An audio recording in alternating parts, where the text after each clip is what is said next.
Good morning friends. आज हम लोग डिस्कस करेंगे बाईपास गवर्निंग के बारे में। ओके, तो लास्ट लेक्चर में हम लोगों ने डिस्कस किया था थ्रोटल गवर्निंग के बारे में और नोजल कंट्रोल गवर्निंग के बारे में। ओके, और उसका डिफरेंस हम लोगों ने डिस्कस किया था वैसे। ओके, तो आज का जो टॉपिक है, हमारा लास्ट टॉपिक जो इसमें जो गवर्निंग में है वो है बाईपास गवर्निंग के बारे में। ओके, तो समझो कि बाईपास गवर्निंग एक्चुअल में होता क्या है, उसकी फिगर सबसे पहले हम लोग डिस्कस करते हैं एक्चुअल में है क्या। ओके, तो यहाँ पे जो फिगर दिख रही है वो है बाईपास गवर्निंग की है। ओके, तो यहाँ पे मेन कंपोनेंट क्या है वो सबसे पहले डिस्कस करते हैं वैसे। तो ये हमारा है थ्रोटल वाल, ये मेन वाला है, समझो बराबर।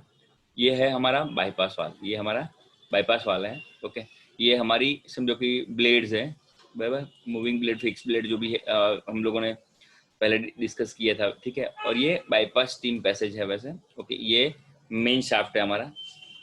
ओके, और समझो कि यहाँ से ये जो बाईपास वाला है, ओके, ये है नोजल बॉक्स हमारा, ये है नोजल बॉक्स।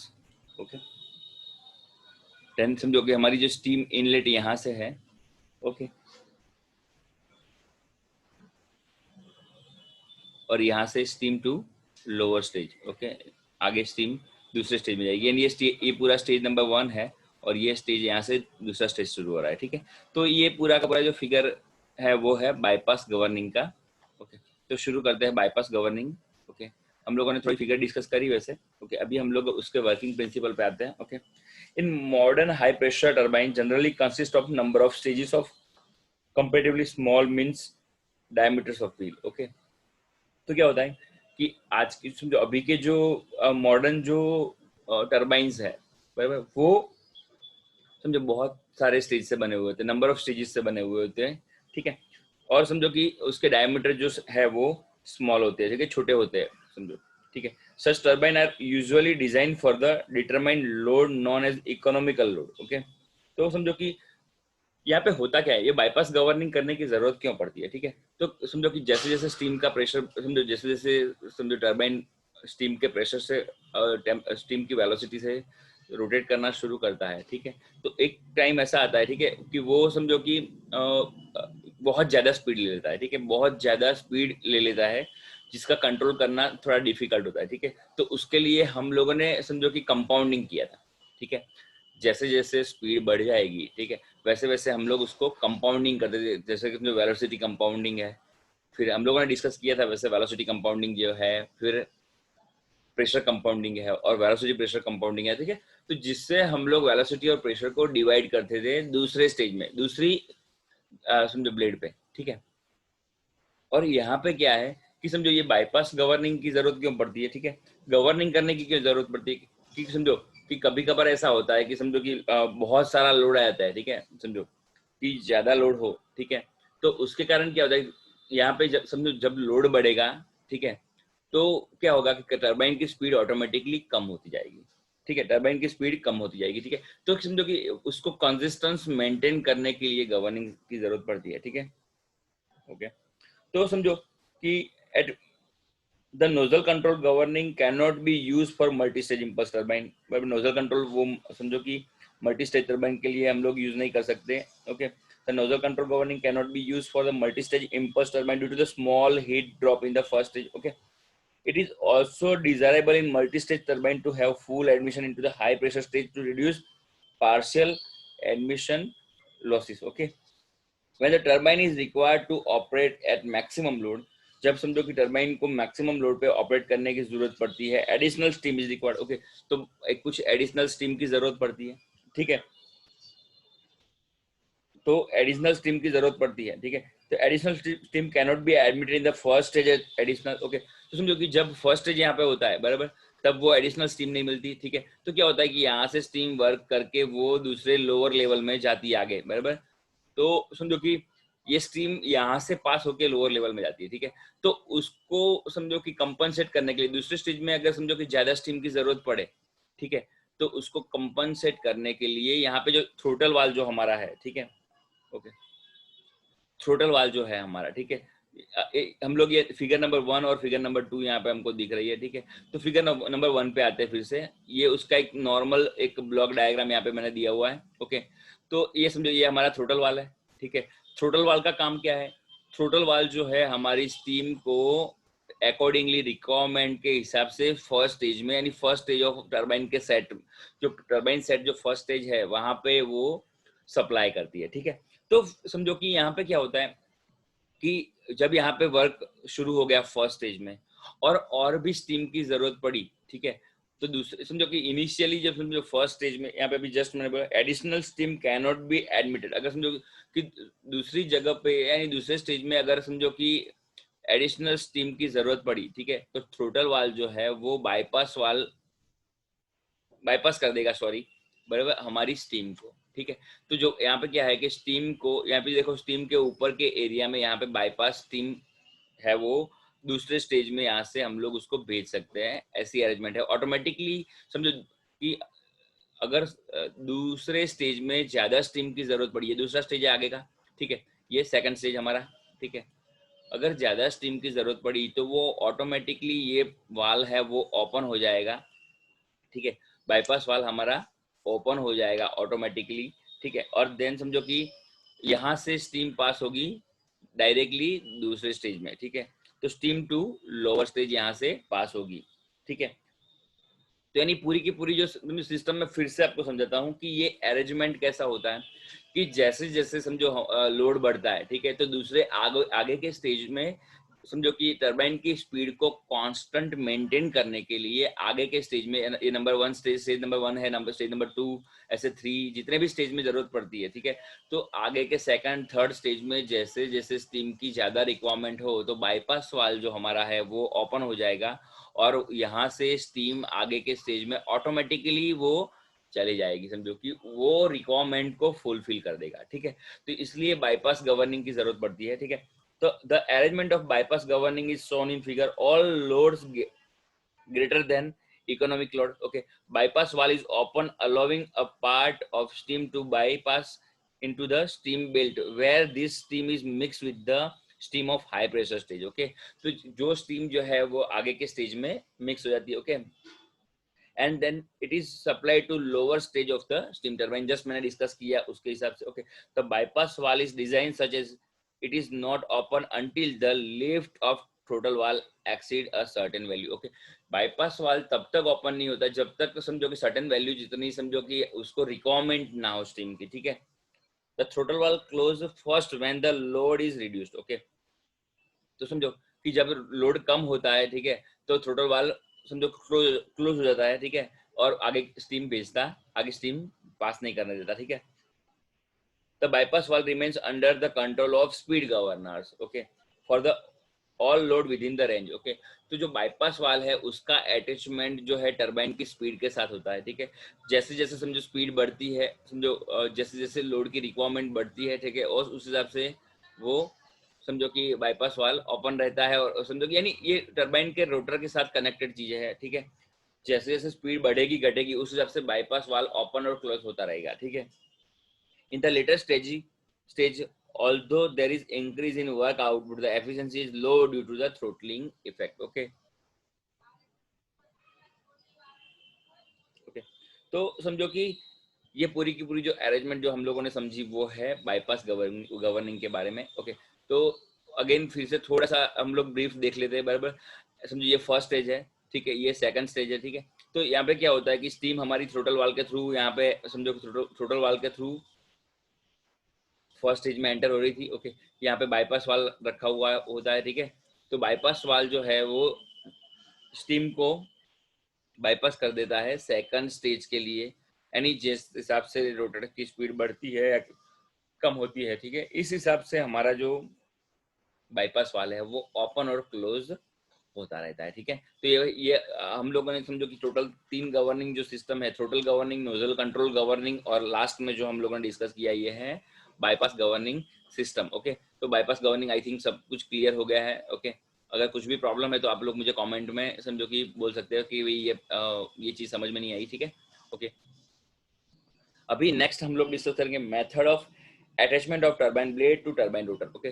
तो समझो टरबाइन ब्लेड में कुछ अटैचमेंट, टरबाइन ब्लेड को इम्प्रूव करने के लिए कुछ attachment, method of attachment of turbine blades. Okay, तो टरबाइन ब्लेड की जो कुछ अटैचमेंट है वो हम लोग डिस्कस करेंगे नेक्स्ट स्लाइड में।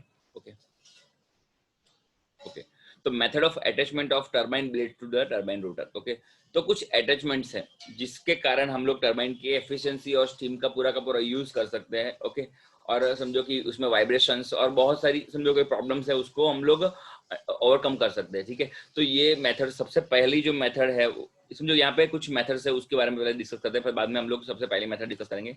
सबसे पहली मेथड जो है वो है De Laval blade attachment. Okay, तो सबसे पहली जो मेथड है वो है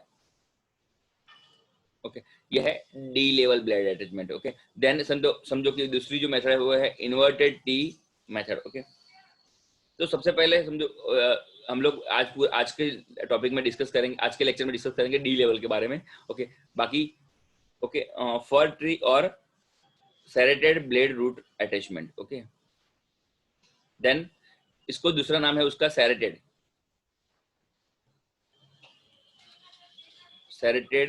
ब्लेड रूट अटैचमेंट, बराबर।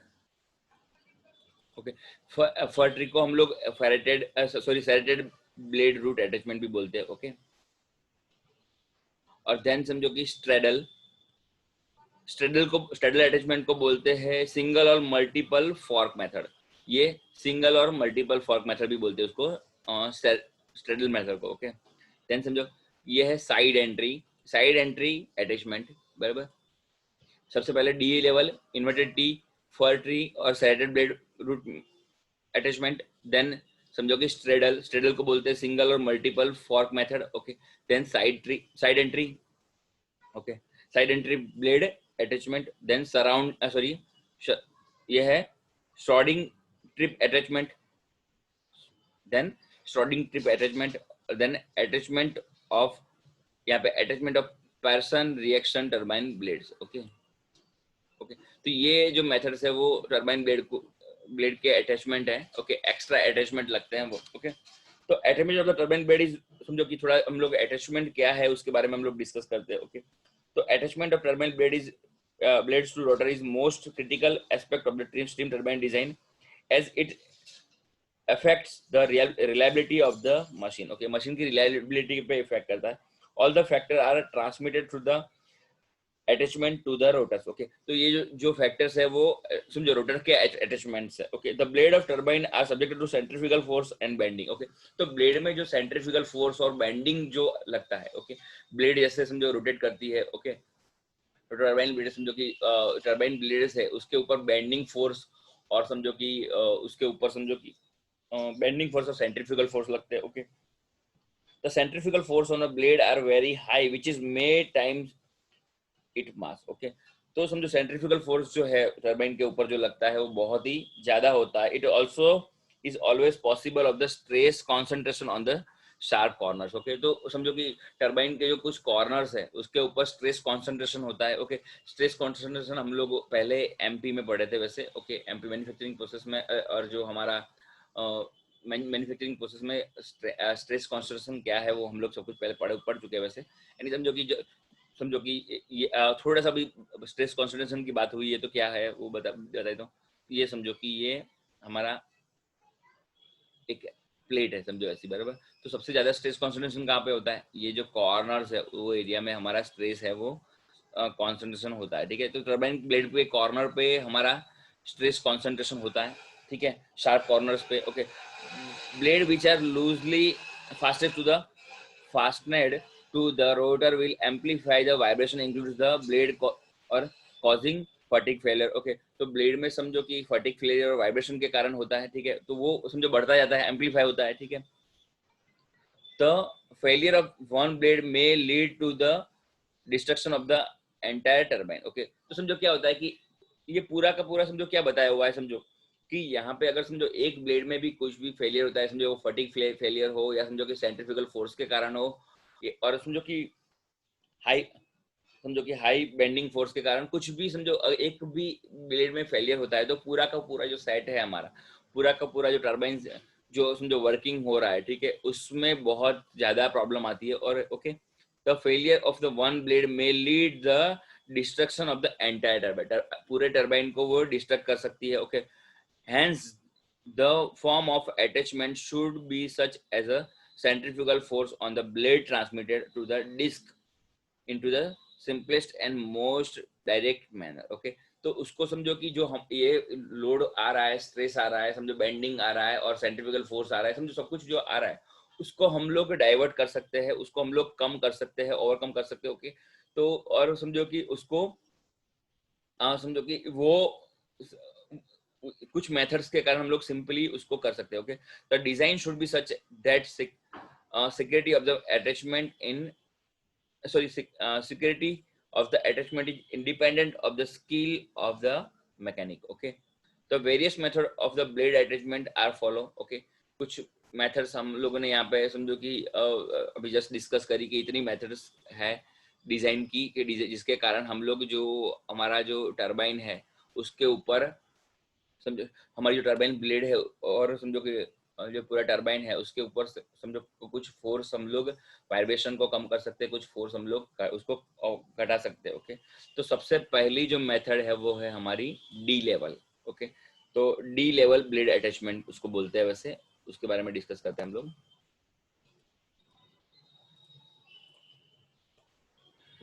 यह है De Laval blade attachment.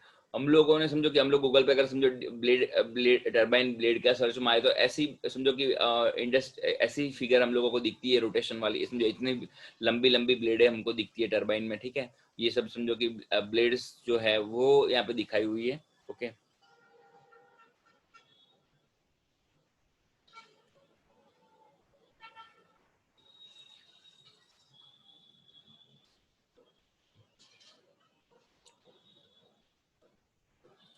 Okay, तो ये जो है हमारा वो है, ये ब्लेड के साथ में जो कनेक्टेड है वो है रेक्टेंगुलर पार्ट।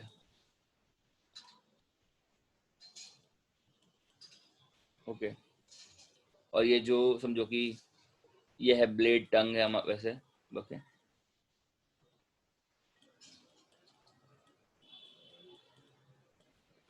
ये जो नीचे का जो है वो है ब्लेड टंग।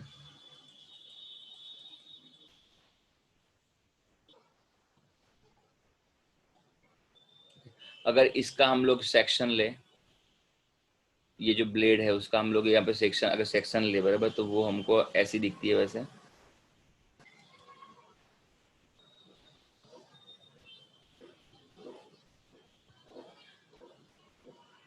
ओके, तो ये सेक्शन ए, ठीक है, और सेक्शन बी भी, अगर समझो कि नीचे का जो एरिया है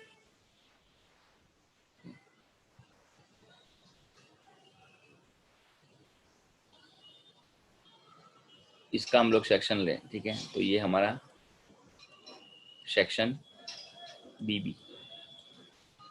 ओके, तो नीचे का एरिया का सेक्शन रेक्टेंगुलर होता है। ओके, और ऊपर का एरिया का जो है वो बकेट शेप में होता है। ओके, तो shows a De Laval blade attachment to attach the blade to the rotor. Okay, तो इन शॉर्ट यहाँ पे क्या होता है समझो कि ब्लेड का जो अटैचमेंट जो है, ठीक है, वो मैनर में होता है, इसकी डिजाइन वो मैनर में होती है जिसके कारण समझो कि जो हम लोगों ने अभी जस्ट डिस्कस किया कि सेंट्रीफ्यूगल फोर्सेस है, बेंडिंग मूवमेंट्स है, वो सब कुछ यहाँ पे रिड्यूस हो जाए। Okay, to the attach blade to the rotor number of holes are drill into the rim. Okay, तो जो ये देखो रिम है, ये जो हमारी टरबाइन की जो रिम है उसके अंदर नंबर ऑफ ब्लेड जो है वो अटैच की गई है, यहाँ पे आप फिगर में देख सकते हैं। ठीक है, और parallel to the axis. Okay, the slot for the blade tongue is then finished by milling. Okay, तो जो जो ये जो स्लॉट्स है, ये जो ब्लेड टंग है बराबर, टंग के जो स्लॉट्स है टरबाइन रोटर में बराबर, वो मिलिंग के थ्रू उसको फिनिश किया जाता है। The tip of the blades have integral surrounding which form the continuous ring. Okay, तो समझो कि surrounding is provided for the stiffness against vibration to the give correct guidance to the steam. Okay, तो यानी ये blade है, समझो कि समझो यहाँ पे जो ब्लेड्स है बराबर, देखो यहाँ पे दिख रही है हमको ये क्रॉस में जो ब्लेड है बराबर। ठीक है,